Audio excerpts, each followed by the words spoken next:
पूरा का पूरा बर्बाद करके, है ना। हम क्या करें, इतना पैसा उस बेटे ने लगाया गया इस कोठी पर, है। पिछले साल अजय 2 बच्चियों की शादी कराई, मकान पर भी इतने पैसे। अभी तक लोगों के कर्जा इतना है ना, इतना कर्जा है मेरे ऊपर, इतना कर्जा है मेरे पर लोगों का। मैं खुद बीमार हूँ, मेरी सेहत ठीक नहीं है। फिर देखो बिल्कुल ऐसे बेतरस हो गए, मरना नहीं मैं तो मैं क्या करता।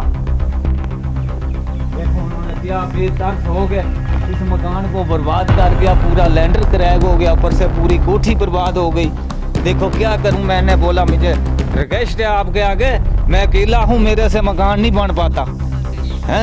बेटा उधर है ग्वालियर में, मैं क्या करूँगा अकेला, बूढ़ा आदमी हूँ मैं बहुत रिक्वेस्ट की उनके आगे, मगर उन्होंने किसी ने भी फेवर नहीं किया इस बात का।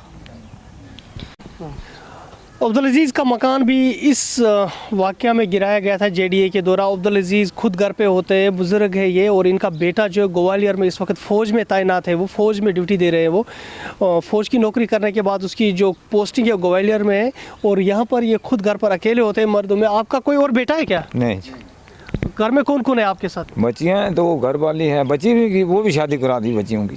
अच्छा, हाँ जी। तो अभी कोई घर में नहीं है? अभी कोई नहीं, घर वाली है तो मैं ही हूँ। तो उस वक्त क्या हुआ यहाँ पर? आपका जो मकान गिरा हुआ है, कैसे ये हुआ? जनाब वो ऑन स्पॉट आ गए इधर, मैं इधर डंगरों को पट्ठे पा रहा था, हमें पता ही नहीं था इस बात का भाई हमारे साथ ये वाक़ा होना है या नहीं। मैं इधर डंगरों को पानी पिला रहा, पट्ठे पा रहा, मैं अभी चाय भी नहीं थी पी, सुबह का टाइम था। इधर आगे जिस वक्त तोड़ना फोड़ना शुरू करके जखलस, मैंने बोला मेरे पर तो 47 पड़ गई है। उनसे मैं बड़ी रिक्वेस्ट मांगी, मैं उनसे माफ़ी भी मांगी। मैंने बोला सर एक 15 दिन का 20 दिन का टाइम दे दो, ये गाय है बेचारी, ये मर जाएंगी बारिश से, ऊपर से हैंड पड़ेगी, मर जाएंगे। मैंने बोला ये नहीं तोड़ो, इसको नहीं तोड़ो। बहुत ही रिक्वेस्ट किया पुलिस वालों को भी, जेडी वालों को भी, और उनके साथ जितने लोग भी थे, मगर किसी ने भी मेरा फेवर नहीं किया। मैंने बोला नहीं तोड़ो हमारे मकान। सन 1947 के पहले भी हमारे बुजुर्ग इधर रहते थे। कब से आप रह रहे हैं? 1947। आपको क्या पता है अपने बुजुर्गों के बारे में जो यहाँ रहते हैं? बुजुर्ग रहते थे? हाँ भी, हाँ इधर रहते थे हमारे बुजुर्ग, सन 1947 के पहले भी इधर रहते थे। जिस वक्त 47 पड़ी इधर से थोड़े 2-3 साल चले गए थे। उसके बाद उनको नवे शहर में लाट होने लगी, 5-5 कुंभा पड़ती, नवे शहर में लाट होने लगी तो बोलने लगे हम नहीं जाएंगे।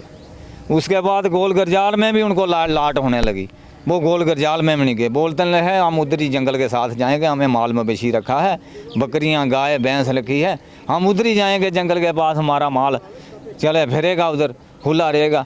जनाब देखो ये 40-40 साल की, 60-60 साल की, 70-70 साल की कोठी थी ये। हमें ये भी बोला उनको भाई हमारी जगह ले जाओ सारी, मगर हमारी कोठियाँ नहीं तोड़ो।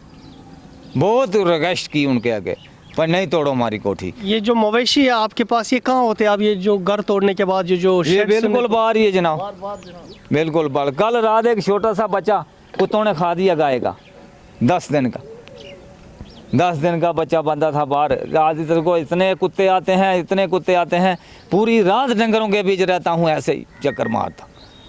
अभी गाय है ही नहीं इधर, खुली है, फिर रही इधर ही भाग रही है बाहर को। तो मैंने बहुत रिक्वेस्ट की, मैंने बोला 15 दिन 20 दिन रहने दो, बारिश आ जाएगी, डंगर गाय मर जाएंगी, सभी गाय मर जाएंगी। मैंने बोला नहीं, उन्होंने कोई फेवर नहीं किया। उसके बाद मुझे हार्ट बहस किया मेरा, मैं खुद खोजकशी लगा था करने। मैंने बोला मैं किसके लिए करना है, मैं अपने पर मिट्टी का तेल डाला, मिट्टी का तेल लगा के मैं आग लगाने हैं, किसी ने भी फेवर नहीं किया। पर मुझे उन्होंने घसीटा इधर से, बहुत घसीटा उन्होंने हैं। अजय क्या बात बताऊँ, हमें जेडी वालों ने खुद एक बंदे से भी 1.5 2 लाख रुपया, 2.5 लाख रुपया खाया है मकानों का। 40 साल के मकान बने हैं, 50 साल के। एक वो कच्ची कोठी थी जो हमारी, वो कोई 90 साल की कोठी थी बनी हुई हैं। हमें बोला हम 47 के इधर के रहने वाले हैं, हम 10 मरले में के भी हकदार नहीं हुए इधर के। ये जो जेडिया तो बनी है, जो 78 में बनी है, हम सन 1947 के भी पहले के रह रहे हैं इधर। जेडिया तो 78 में बनी है, जेडिया आगे इधर की मालिक बन गई जेडिया ने कैसे लाड कर गई लोगों को मकान, ये जगह हमारी, कब्जा हमारा, ज़मीन हमारे पास। जेडिया भी एक चोर महकमा है ये किसी को नहीं सोचते, छड़ा पैसे की तरफ चलती है, पूरा का पूरा बर्बाद करके, है ना। हम क्या करें, इतना पैसा उस बेटे ने लगाया गया इस कोठी पर है।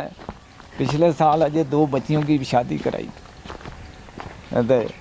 मकान पर भी इतने पैसे। अभी तक लोगों के कर्जा इतना है ना, इतना कर्जा है मेरे पर, इतना कर्जा है मेरे पर लोगों का। मैं खुद बीमार हूँ, मेरी सेहत ठीक नहीं है। फिर देखो बिल्कुल ऐसे बेतरस हो गए, मरना नहीं मैं तो मैं क्या करता। देखो उन्होंने क्या बेतरस हो गए, इस मकान को बर्बाद कर गया, पूरा लैंडर क्रैक हो गया, ऊपर से पूरी कोठी बर्बाद हो गई।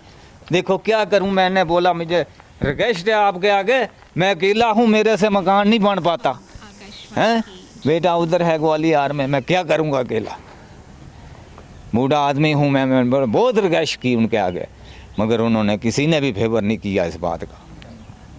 इनका कहना है कि अब्दुल अजीज़ का कहना है कि ये यहाँ पर पीढ़ियों से रह रहे हैं, इनकी कई जनरेशन्स यहाँ पर रह रही थी 1947 से, और अगर 1947 से पहले से कई जनरेशन से रहने के बावजूद भी इनके पास हक नहीं बन रहा है यहाँ पर 10 मरले प्लॉट लेने का, तो फिर किन लोगों का इस ज़मीन पे हक है? क्योंकि इनको कभी मौका भी मिला था बाहर जाने का, इनको प्लॉट्स दिए गए थे सिटी में, लेकिन इन्होंने मना किया था। उस वक्त इनकी जो दादा परदादा थे उनको दिया गया था, लेकिन इन्होंने मना किया था उस वक्त जाने का, क्योंकि ये जंगल के साथ ही रहना चाहते थे, क्योंकि इनके पास माल मवेशी होते हैं। तो उस वजह से इन्होंने उस वक्त प्रेफर किया था, तरजीह दी थी कि इन्हीं जगहों पे ये रहें, ताकि ये माल मवेशियों के साथ रहे और वो अपना जो काम काज जो इनका है वो मुतासर ना हो। शुक्रिया खबर उर्दू देखने के लिए।